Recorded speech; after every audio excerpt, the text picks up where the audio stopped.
నమస్కారం. GT news వార్తలకు స్వాగతం. ముందుగా వార్తలోని ముఖ్యాంశాలు. ఉగాది సందర్భంగా సీఎంఆర్ఎఫ్ ఫైల్ పై తొలి సంతకం చేసిన సీఎం. 6,787 మందికి 55 కోట్ల ఆర్థిక సాయం మంజూరు చేసిన చంద్రబాబు. పేదలకు వైద్య సహాయం కోసం నిధులు విడుదల చేసిన ప్రభుత్వం. సంక్షేమానికి కట్టుబడి ఉన్నామని తెలిపిన సీఎం చంద్రబాబు. బుల్డోజర్ రాజకీయాలంటూ ప్రభుత్వంపై తీవ్ర విమర్శలు చేసిన కేటీఆర్. ప్రతిపక్షానికి అవకాశం ఇవ్వలేదన్న కేటీఆర్ ఆరోపణ. మూసీ ప్రాజెక్టు పేరుతో భారీ దోపిడీ అన్న కేటీఆర్. ఉద్యోగ హామీలపై ప్రభుత్వం మోసం చేసిందన్న విమర్శ.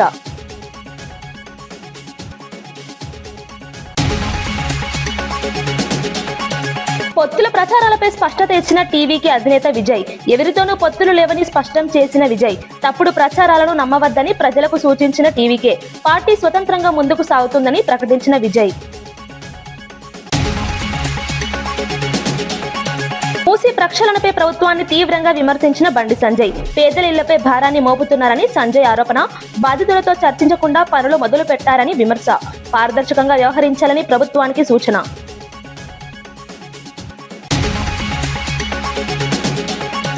బీజేపీపై విమర్శలు చేసిన మంత్రి పొన్నం ప్రభాకర్. గాడ్సే వారసుల వ్యాఖ్యలపై మంత్రి పొన్నం స్పందన.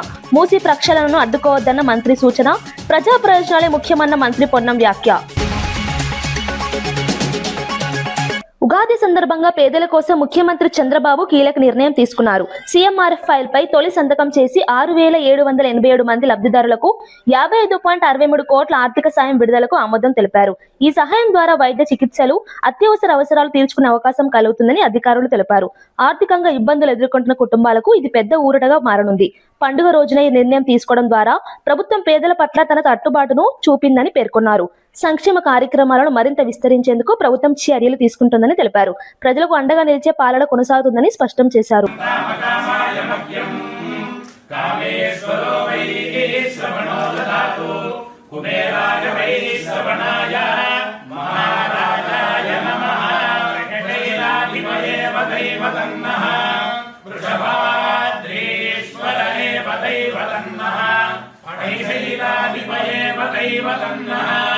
భగవాన్ వెంకటదేవ దైవతన్నః శ్రీ శ్రీనివాస పరదైవతన్నః శ్రీ శ్రీనివాస పరమం ధనన్నః శ్రీ శ్రీనివాస కులదైవతన్నః శ్రీ శ్రీనివాస పరమాగతిర్నః భద్రాబ్జే భాగ్యలక్ష్మీః కరదలకమలే సర్వదా ధనలక్ష్మీః దోర్దండే వీరలక్ష్మీః హృదయసరసిదే భూతకారుణ్యలక్ష్మీః ఖడ్గాగ్రే శౌర్యలక్ష్మీః పుణ్యలక్ష్మీః త్వయో విజయతాం సర్వసామ్రాజ్యలక్ష్మీః శ్రీర్వజ్రస్వమాయుష్యమారోగ్యమారీధా శోభామానం మహీయతే ధనం పశుం బహుపుత్రలాభం శతం వత్సరం దీర్ఘమాయుః.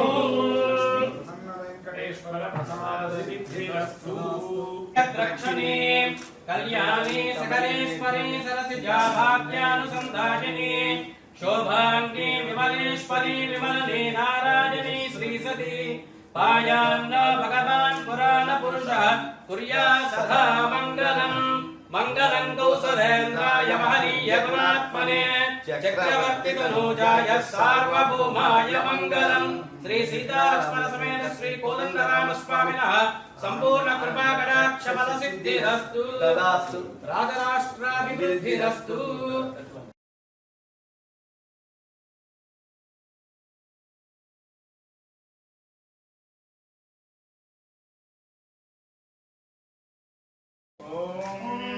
सर्वमेव सर्वमो सर्वमेव तेन तेनैव सर्वमो सर्वमेव तेन एव तेन तेनैव तेन आप्नोत्याप्नोति तेनैव तेन आप्नोति आप्नोति सर्वमो सर्वमाप्नोत्याप्नोति सर्वं देवि देवि सर्वशत्रुपीडा परिहारद्वारा जय जय सर्वस्वरूपे सर्वेशे सर्वशक्ति समन्विते भयेभ्यस्त्राहिनो देवि दुर्गे देवि नमोऽस्तुते. शयमानं भवति शरायः पुनः शतेन्द्रियाय शिवेन्द्रिय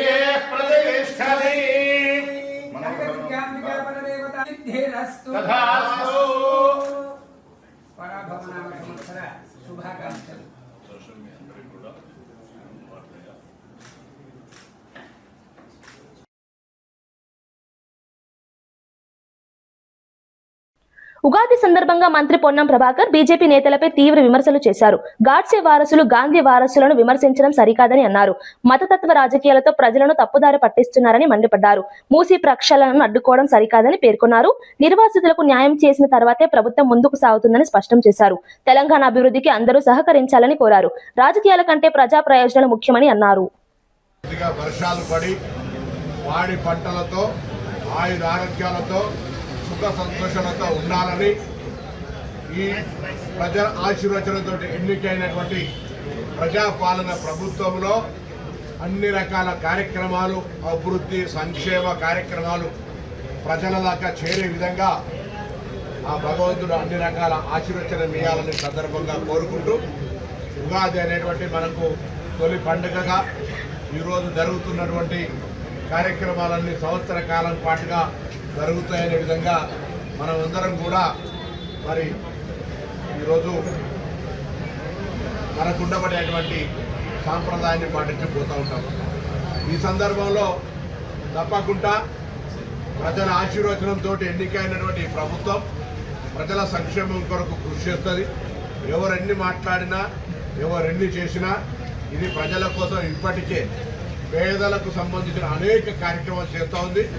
భవిష్యత్తులో కూడా నిన్న శాసనసభలో గవర్నర్ గారి ప్రసంగ ధన్యవాదాలకు సంబంధించిన అంశం మీద ముఖ్యమంత్రి గారు చెప్పినట్టుగా తప్పకుండా అన్ని వర్గాలకు సంబంధించి అన్ని రకాల అంశాలను చేరుస్తూ తిరిగి వాళ్ళ ఆశీర్వచనంతో మళ్ళీ ప్రజాపాలన ప్రభుత్వం ముందుకు రావాలని సందర్భంగా అందుకు ప్రజలందరూ ఆశీర్వాదం కావాలని సందర్భంగా కోరుతాం. సార్, ఎంఐఎం సభ్యులు వందే మాత్రం పాలపిస్తుంటే ఎంఐఎం సభ్యులు బయటికి వెళ్ళడానికి బండి సంజయ్ తప్పుపట్టారు. స్పీకర్కు, సీఎంకు, ప్రభుత్వానికి బాధ్యత లేదు.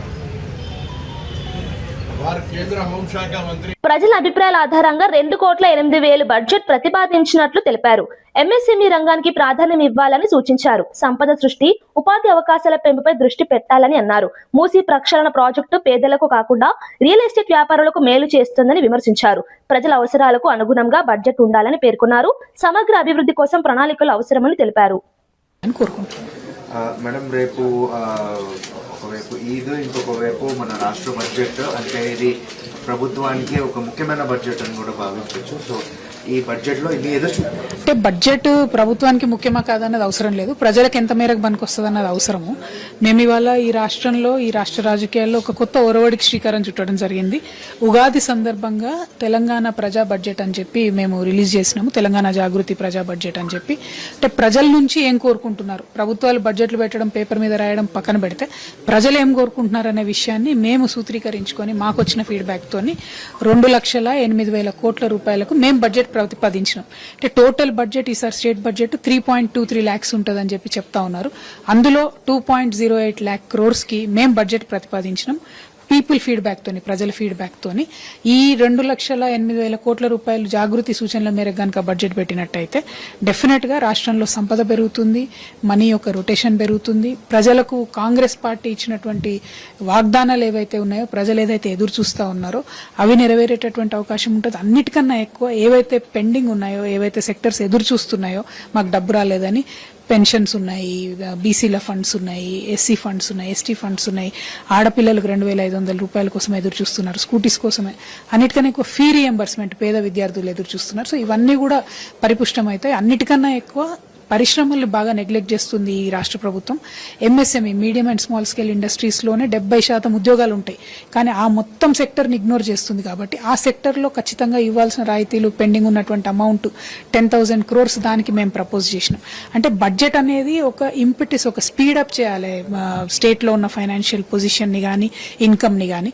అది చేయకుండా ఏదో పెట్టినామా మన డ్యూటీ అయిపోయిందా అన్నట్టు కాకుండా ప్రజా బడ్జెట్ ఉండాలనే ఉద్దేశంతో మేము ప్రపోజ్ చేసినాం. ఎవ్రీ ఇయర్, ఈవెన్ రేపొద్దున జాగృతి అధికారంలోకి వచ్చిన తర్వాత కూడా మా జాగృతి నాయకులు, కార్యకర్తలు ప్రజల నుంచి వచ్చే ఫీడ్బ్యాక్ తీసుకొని ప్రజా బడ్జెట్ ఎవ్రీ ఇయర్ ప్రవేశపెడతారు.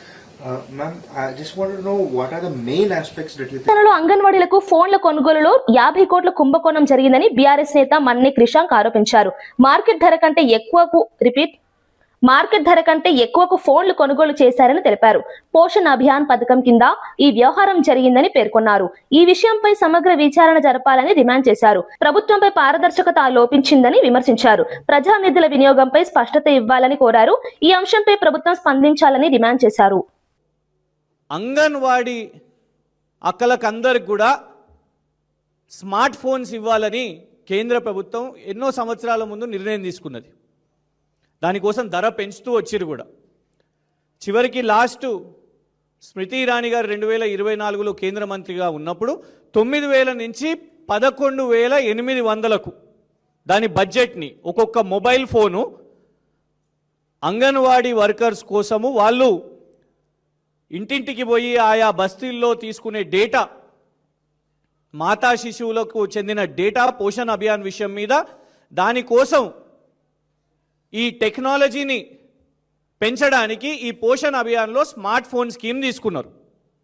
11,800 రూపాయలు ఒక్క డివైస్ కోసమని కేంద్ర ప్రభుత్వం నిర్ణయం తీసుకున్నది. ఇక రాష్ట్ర కాంగ్రెస్ ప్రభుత్వం పెద్ద చిన్న వేల కోట్లు భూములు, HILTP 1,50,000 కోట్ల మూసి, గాంధీ గారి విగ్రహానికి 5,000 కోట్లు, ఈ పెద్ద పెద్దయే కాదు, ఆఖరికి అంగన్వాడీ కార్మికులకు కూడా అందులో కూడా పైసలు వస్తే ఒక 20 కోట్లు సింపుల్గా జేబులు ఎట్లేసేసుకోవాలని ఒక స్కామ్ చేశారు. ఎంత దారుణం అంటే ఇవాళ రాష్ట్ర వ్యాప్తంగా అంగన్వాడీలో పనిచేసే అక్కలందరూ కూడా రోడ్ల మీదకి వచ్చి మాకు జీతాలు ఇవ్వాలి, మాకు జీతాలు ఇస్తలేరు అని ప్రభుత్వాన్ని అడుగుతుంటే కేంద్ర ప్రభుత్వం వాళ్ళకి ఇస్తున్న స్మార్ట్ ఫోన్లో కూడా పైసలు మింగింది స్కామ్ గ్రేస్ ప్రభుత్వం. తెలంగాణ బీజేపీ కార్యాలయంలో ఉగాది వేడుకలు ఘనంగా నిర్వహించారు. కేంద్ర మంత్రి కిషన్ రెడ్డి, బీజేపీ రాష్ట్ర అధ్యక్షుడు రామచంద్రరావు పాల్గొన్నారు. పంచాంగ శ్రవణం నిర్వహించి ప్రజలకు శుభాకాంక్షలు తెలిపారు. దేశంలో ఎక్కడా గ్యాస్ కొరత లేదని, ప్రజలు ఆందోళన చెందాల్సిన అవసరం లేదని రామచంద్రరావు చెప్పారు. పరాభవం అనేది శత్రువులకు మాత్రమే వర్తిస్తుందని కిషన్ రెడ్డి వ్యాఖ్యానించారు. దేశ అభివృద్ధి దిశగా కేంద్ర ప్రభుత్వం ముందుకు సాగుతోందని తెలిపారు. ప్రజలకు సంక్షేమం అందించడమే లక్ష్యమని పేర్కొన్నారు. ప్రశాంతంగా అన్ని రకాలుగా ఆర్థిక వ్యవస్థలో కానీ, అభివృద్ధిలో కానీ, మౌలిక వసతుల్లో కానీ ఏ రకమైనటువంటి ఆటంకం లేకుండా ముందుకెళ్తున్నటువంటి దేశం ప్రపంచంలో ఏదైనా ఉంది అంటే ఈరోజు భారతదేశం ఒకటే మోడీ గారి నాయకత్వంలోని మనం చేస్తున్నాం. అభివృద్ధి చెందిన దేశాలు కానీ, అభివృద్ధి చెందుతున్న దేశాలు కానీ అన్ని దేశాలు కూడా మరి శాంతి భద్రతల సమస్య కావచ్చు, యుద్ధ విధ్వంసాలు కావచ్చు, లేక ఆర్థిక సంక్షోభాలు కావచ్చు, అనేక దేశాల్లో ఈరోజు ఉన్నాయి. కానీ మనకు సమర్థవంతమైనటువంటి నాయకత్వం ఉంది. ఈరోజు మరి ఆ రకమైనటువంటి నాయకత్వం ఉంది కాబట్టి భారతదేశము ఈరోజు ఏ సమస్య లేకుండా ముందుకెళ్తుంది. ఉగాది పండుగ మన తెలుగువారి ఇండ్లలో సంతోషం రావాలని చెప్పేసి కోరుతూ, మరి ఈ యొక్క సంతోషకరమైనటువంటి పండుగ నాడు నేను మహిళలకు ఒకటే కోరుతా ఉన్నాను, మీరు వదంతులు నమ్మకండి. గ్యాస్ మనకు వచ్చేసింది, ఎక్కడ కూడా కొరత ఉండదు. మీరు దయచేసి ప్యానిక్ అయిపోయి లైన్లు కట్టి ఆన్లైన్లో బుక్ చేసుకొని గ్యాస్ కాకముందు కూడా, ఇప్పుడు నేను 2-3 ఏజెన్సీస్ మాట్లాడితే మేము బుక్ చేయగానే 2-3 రోజులు మీకు వచ్చేస్తున్నదండి, పంపిస్తున్నామని ఎక్కడ కూడా కొరత లేదు. కమర్షియల్ అనుకుంటారా, కమర్షియల్ గ్యాస్లో కొంత 30-40% షార్టేజ్ ఉన్నది. అది కూడా 2-3 రోజుల్లో ఈ యొక్క షిప్స్ వచ్చిన తర్వాత, వారి యొక్క కన్సైన్మెంట్ మన దగ్గర దిగిన తర్వాత అందరికీ కూడా ఉంటుంది. ప్రజలందరూ కూడా నేను కోరుతా ఉన్నాను, ప్రపంచవ్యాప్తంగా యుద్ధ వాతావరణంలో మనందరం కూడా కలిసి మెలిసి మనం ఏ విధంగా అయితే మనం కరోనాని ఎదుర్కొని మనం కరోనాని జయించినామో, ఈ యుద్ధ పరిస్థితులు కూడా మనందరం కూడా కలిసి జయించి నరేంద్ర మోదీ గారిని బలపరిచి మనం భారతదేశాన్ని ఒక సస్యశ్యామలంగా మార్చుకునే ప్రయత్నం. 2047 నాటికి $3 ట్రిలియన్ ఆర్థిక వ్యవస్థగా ఎదగడమే లక్ష్యంగా ప్రభుత్వం పనిచేస్తుందని మంత్రి వివేక్ వెంకటస్వామి తెలిపారు. యువతకు ఉపాధి అవకాశాలు కల్పించడం ప్రధాన లక్ష్యమన్నారు. రాబోయే బడ్జెట్ అన్ని వర్గాలకు న్యాయం చేస్తుందని చెప్పారు. కాంగ్రెస్ ఇచ్చిన హామీల అమలుకు ప్రాధాన్యం ఇస్తామని తెలిపారు. అప్పుల భారాన్ని తగ్గిస్తూ సంక్షేమ పథకాలను అమలు చేస్తున్నామని పేర్కొన్నారు. రేషన్ కార్డులు, ఇందిరమ్మ ఇల్లు, రైతు రుణమాఫీ, రైతు భరోసా వంటి పథకాలతో ప్రజలకు అండగా నిలుస్తున్నామని వివరించారు. సమగ్ర అభివృద్ధి దిశగా రాష్ట్రం ముందుకు సాగుతోందని అన్నారు. $1 ట్రిలియన్ ఎకానమీ కావాలని చెప్పి వారు కోరడం జరిగింది. దీనివలన సుమారు కోటి ఉద్యోగ అవకాశాలు కల్పిస్తుంది తెలంగాణ రైజింగ్లో. రేపు మా ఉప ముఖ్యమంత్రి గారు ఒక రెవల్యూషనరీ బడ్జెట్, దీంట్లో అందరి కులాలకు అడ్జస్ట్మెంట్ చేస్తూ బీద ప్రజలకు కాపాడుతూ గ్యారంటీలు ఏదైతే కాంగ్రెస్ పార్టీ ఇచ్చిందో దాన్ని అన్నీ అమలు చేస్తూ మన ఉప ముఖ్యమంత్రి గారు నిన్న ముఖ్యమంత్రి గారు చెప్తున్నారు, ఇంతకుముందు టీఆర్ఎస్ హయాంలో ఎక్కువ ఇంట్రెస్ట్ కాస్ట్తోని తక్కువ రీపేమెంట్ టైంతోని ఇష్టం వచ్చినట్టు అప్పులు చేసి ఈ రాష్ట్రాన్ని అప్పుల రాష్ట్రం చేయడం జరిగింది.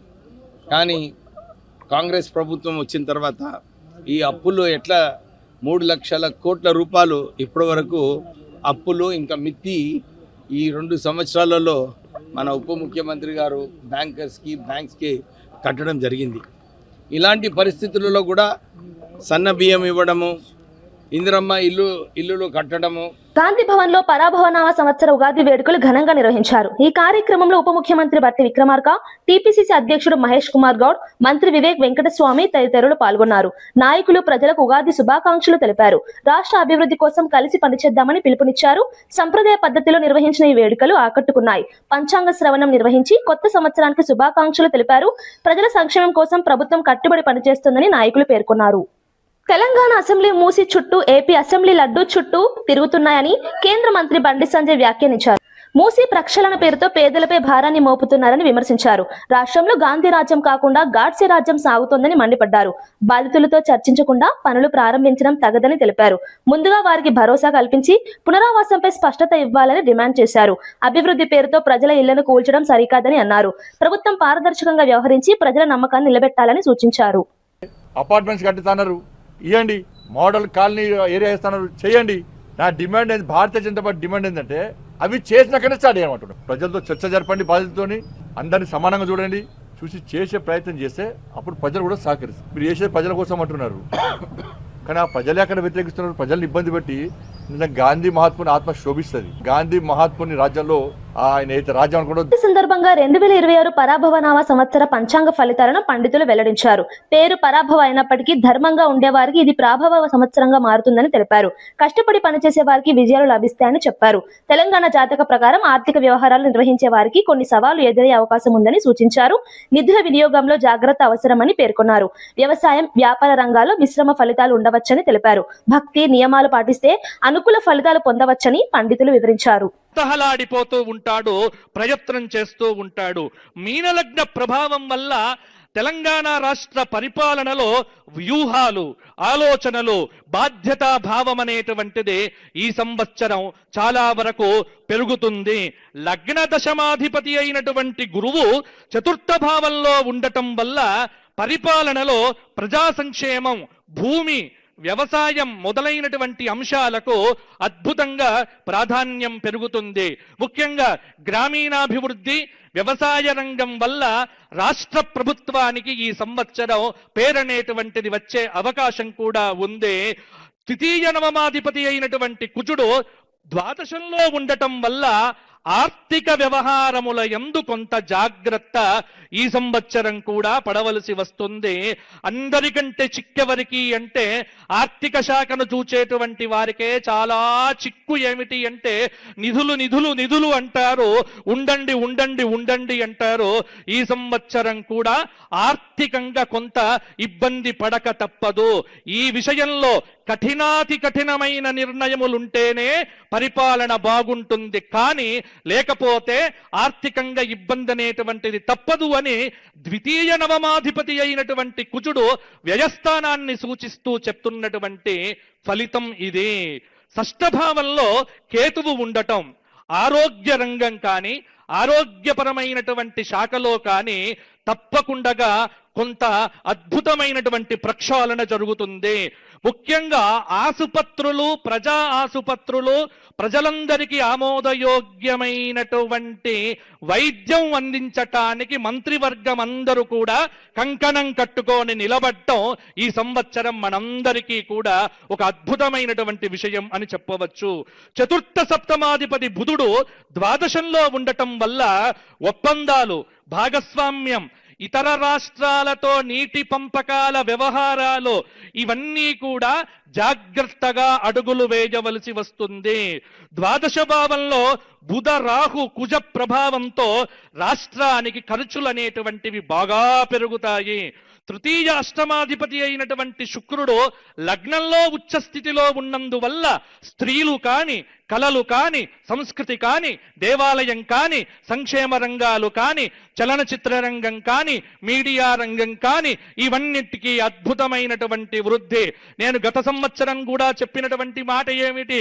మీడియా వాళ్లకు న్యూస్లు క్రియేట్ చేయాల్సిన పని ఉండదు. పుష్కలంగా వార్తల మీద వార్తలు, వార్తల మీద వార్తలు, ప్రతిరోజు సంచలనమే తప్పకుండా మీడియాకుంటుంది. చలనచిత్ర రంగంలో అద్భుతమైనటువంటి విజయాలు కూడా ఉంటాయి. తెలంగాణ రాష్ట్రంలో కావచ్చు, లేకపోతే భారతదేశానికి సంబంధించి కావచ్చు, ఇద్దరు స్త్రీలకు అంతర్జాతీయ ఖ్యాతి లభించే అవకాశం కనిపిస్తుంది. ఉన్నత పదవుల్లోనైనా, ఇంట్లోనైనా, ఎక్కడైనా, ఎలాగైనా, ఏమైనా స్త్రీలకు సంబంధించిన ఆధిపత్యం సుస్పష్టంగా పెరిగే అవకాశం కలుగుతోంది. కాబట్టి మగవాళ్ళు పరాభవం కాకుండా జాగ్రత్తగా ఉండండి అని పంచాంగం చెబుతోంది. ఇక సప్తమ దశమాధిపతి గురువు లగ్నంలో ఉండటం తెలుగు రాష్ట్రాలకు చక్కటి ఒక ప్రేమతత్వంతో, ఒక ఒడంబడికతో పరిపాలన అనేటువంటిది చేయటానికి కేంద్ర ప్రభుత్వం దగ్గర నుంచి పోరాటం చేసి నిధులు సాధించేటువంటి అవకాశం కనిపిస్తూ ఉన్నది. ముఖ్యంగా భాగ్యంలో చంద్రరాహు సంయోగం, న్యాయస్థానాల యొక్క జోక్యం పరిపాలనలో విపరీతమవుతాయి. ఈ సంవత్సరం కూడా భారతదేశం మొత్తం మీద కొన్ని చట్టాల మీద బహిరంగ చర్చలనేటువంటివి, దానికి న్యాయస్థానాల యొక్క వత్తాసు కానీ ఈ సంవత్సరం మనం విరివిగా చూస్తాము. ముఖ్యంగా అంతర్జాతీయ న్యాయవేదిక పైన భారతదేశం అనేటువంటిది తిరుగులేని ముద్రను సాధించబోతున్న సంవత్సరం.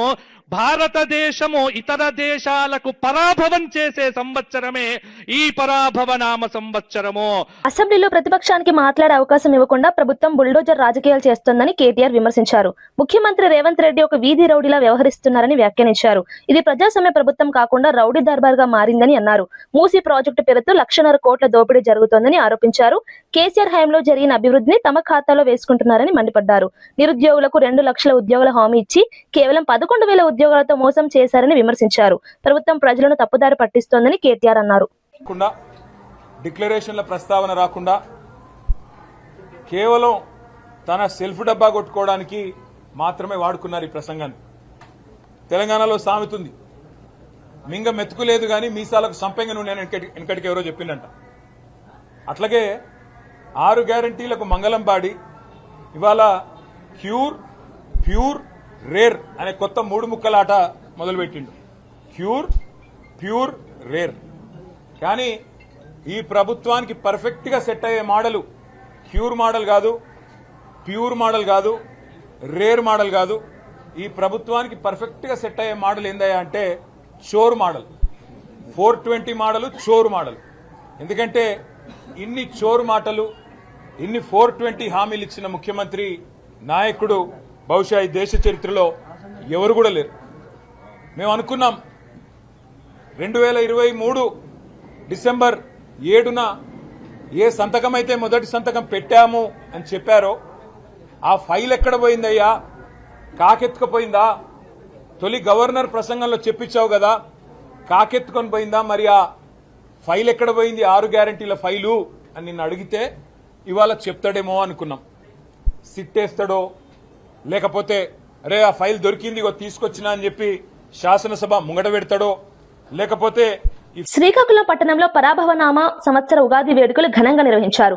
జిల్లా కలెక్టర్ స్వప్నిల్ దినకర్ పున్కర్, ఎమ్మెల్యే గొండు శంకర్ పాల్గొన్నారు. పంచాంగ శ్రవణం నిర్వహించి ప్రజలకు శుభాకాంక్షలు తెలిపారు. ఉగాది పచ్చడిలాగా జీవితంలో కష్ట సుఖాలను సమానంగా స్వీకరించాలని సూచించారు. జిల్లా సమగ్ర అభివృద్ధి కోసం అందరూ కలిసి పనిచేయాలని పిలుపునిచ్చారు. సంప్రదాయ వేషధారణలో కార్యక్రమం ప్రత్యేక ఆకర్షణగా నిలిచింది. ప్రజల జీవితాల్లో కొత్త ఆశలు నింపే సంవత్సరం కావాలని ఆకాంక్షించారు.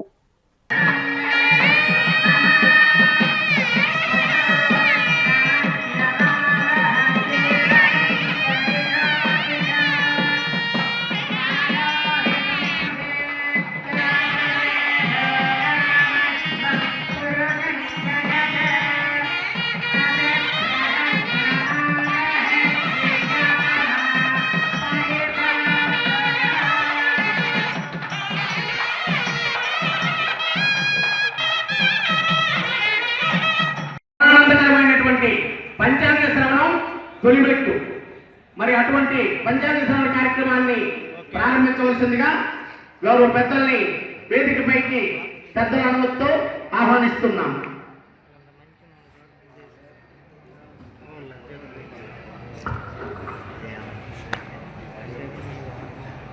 ధర్మపురి గౌరీశంకర్ శాస్త్రి గారికి ఆహ్వానం తెలియజేసుకుంటూ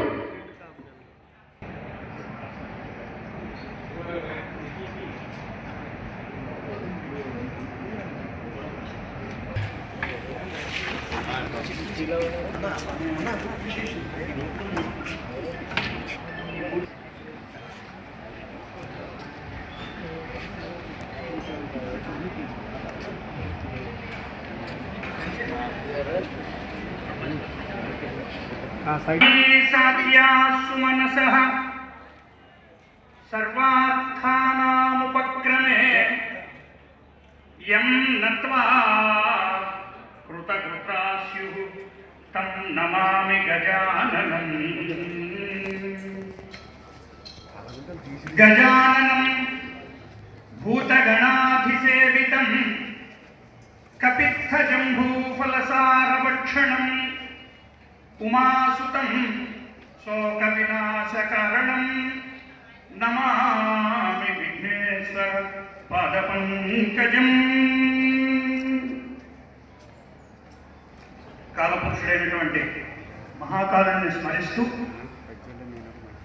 కాలాన్ని కొలిచేటటువంటి భారతీయ సనాతన సంస్కృతిలో, సనాతన ధర్మంలో 5 అంగములతో ఉండేటటువంటి పంచాంగం.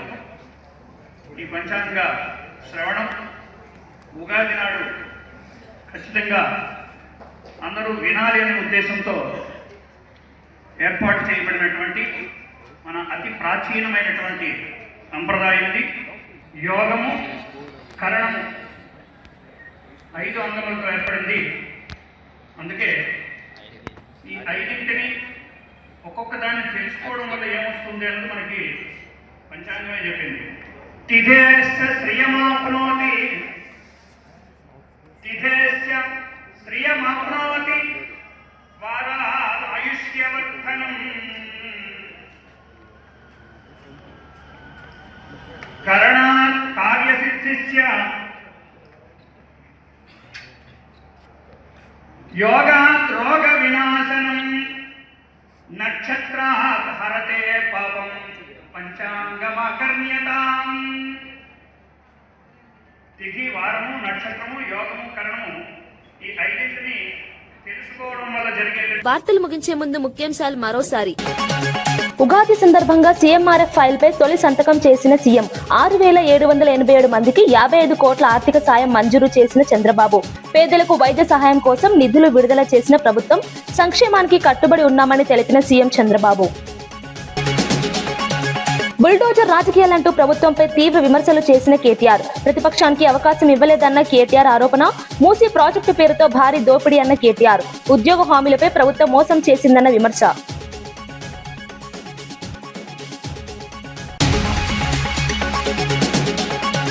పొత్తుల ప్రచారాలపై స్పష్టత ఇచ్చిన టీవీకి అధినేత విజయ్. ఎవరితోనూ పొత్తులు లేవని స్పష్టం చేసిన విజయ్. తప్పుడు ప్రచారాలను నమ్మవద్దని ప్రజలకు సూచించిన టీవీకే. పార్టీ స్వతంత్రంగా ముందుకు సాగుతుందని ప్రకటించిన విజయ్. మూసీ ప్రక్షాళనపై ప్రభుత్వాన్ని తీవ్రంగా విమర్శించిన బండి సంజయ్. పేదల ఇళ్లపై భారాన్ని మోపుతున్నారని సంజయ్ ఆరోపణ. బాధితులతో చర్చించకుండా పనులు మొదలు పెట్టారని విమర్శ. పారదర్శకంగా వ్యవహరించాలని ప్రభుత్వానికి సూచన.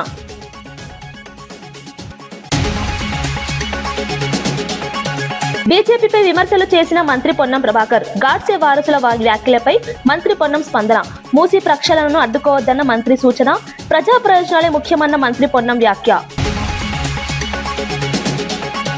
ఈనాటి వార్తా విశేషాలు మరో బులెటిన్లో మళ్ళీ కలుద్దాం. నమస్కారం.